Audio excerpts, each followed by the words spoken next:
Hello, ladies and gentlemen. This is My Majesty, King David the First of the United States. Self-appointed monarch, no real authority. Just here to kind of point out some of the dumb and dangerous stuff our politicians keep doing to us. And today, joining me via Skype is Florida Congressman Alan Grayson. Greystoke. I've changed my name to Greystoke, Your Majesty. That was Tarzan's real name. Well, sure, everybody knows that. He was an English lord and a very wealthy man. But why do you want to change your name to his? Becoming the wild man and attack dog of the Democrats will help promote my strong, manly image and help me get things done. That's why I'm wearing my new SOB mask. Your SOB mask? Yeah, my strong man's official business mask. When people see me wearing this, I bet I'll get the respect I deserve. Now check this out. I bet no one would mess with me after they hear that. No argument there, Congressman. I want you to listen to this clip of you being interviewed. Then I have a couple of questions for you. Roll the clip. How about just tracking down every single person who said drill baby drill and putting them all in prison? So even though we have more oil here in the United States underground than all the OPEC countries combined, you don't want us to drill for it? That's the kind of garbage I expect from a peon. And you're too stupid to understand anything. It's better for you people just to watch television and to leave ruling to better heads like mine. Sorry to be such a provincial bore. Would you mind explaining it to me? Dependency on foreign oil will raise prices and help us get cap and trade passed. That will be the biggest tax increase in all of U.S. history. Soon all energy prices, gas, electric, everything will double, triple, quadruple.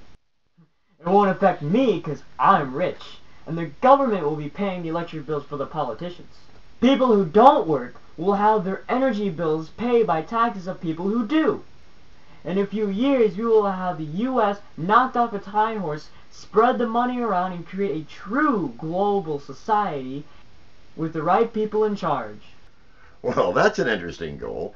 But how about throwing everyone in prison who says they think we should drill here? Don't you believe in free speech? I do believe in free speech, but I believe it should be tightly controlled by the government. That way, the medial masses, the stupid people, won't cause any problems for their betters, the ruling class. Now, there is a Tea Party political party that is funded by liberals with no connection to any of the real Tea Parties. It's just there to split the conservative vote and hopefully help you keep your seat that way. How do you propose on getting away with that? Look at this. There's 65 cents in there. That's about the average IQ of the commoner in my district. So you think the citizens in your district are stupid? Now remember, I brought busloads of union thugs from Miami to my town hall meetings, and no one got wise. The country is filled with mindless dullards, including my district. Now that Dancing with the Stars has started, most of them will never see this interview or know what's going on until the election's over. Then it'll be too late. Now, you said your opponent, Daniel Webster, was called to go into the Army 6 times and refused, right?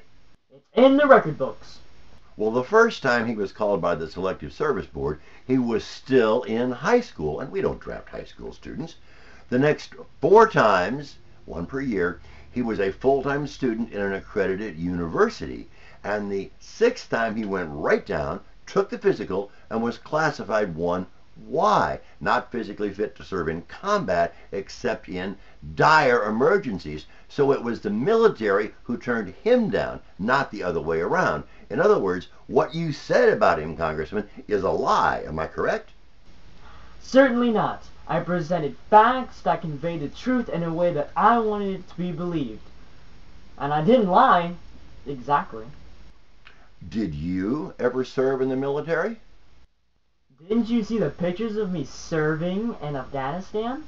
Oh, you mean when you went over and served in the chow line for a few minutes, just long enough to get your picture taken, putting a little food on a couple of soldiers' plates? It's good for morale for the pawns in our army to get to see an important person like me close up.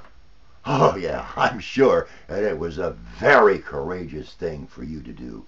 Now, how about you accusing Daniel Webster of being in the Taliban? You got me there. That is an outright lie.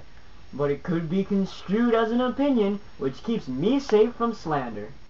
But it's such a horrible thing to say about someone, especially when you know it isn't true, when you know it's a lie. I mean, you might as well have compared him to Adolf Hitler. Well, I would if I thought it would help. I once said the Republican healthcare plan is don't get sick or die quickly.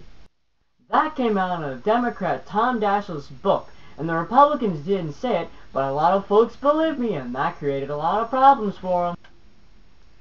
I don't know, Congressman. It all seems pretty underhanded to me. Well, this Taliban thing gets some brain-dead bimbos and their wimpy husbands and boyfriends to vote for me instead of Webster. Who cares? I will win. That's all that matters. What the heck? It's politics. Speaking of politics, what do you think of Suzanne, your fellow congresswoman from Central Florida? Does that answer your question? Are you saying she's a trifle dim? Yeah. She sits in Congress with a blank look on her face and cuts the cheese 2 or 3 times an hour, and we're talking Limburger. She doesn't know what's going on, but she does everything Pelosi says, so she's okay for a dummy. And what do you think of Pelosi? well, what do you know? We do agree on something. Let's go outside. I want to show you something. You know I'm a great athlete. You saw me kick that long field goal in my other commercial, right? Now, watch this.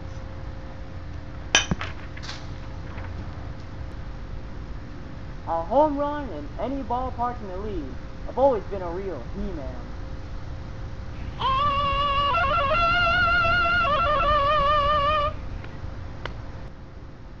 I still got it. Not only do you still have it, I'd say you're full of it. Thank you, Your Majesty. Thank you very much. Oh, believe me, you're welcome. Well, that's about all the time we have for today, so this is My Majesty King David I saying bye for now. I feel like I really need to go take a hot bath.